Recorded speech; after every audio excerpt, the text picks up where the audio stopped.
So here we are over on the other side of the river, actually over by the canal now. This is the far reaches of the golf course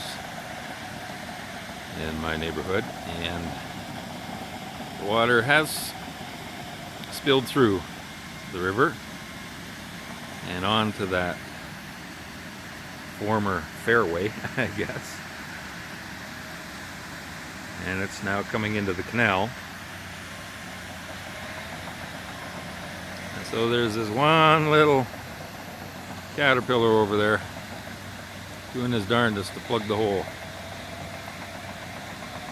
It seems like you plug one hole and another one opens up somewhere else. Good luck to you, fella.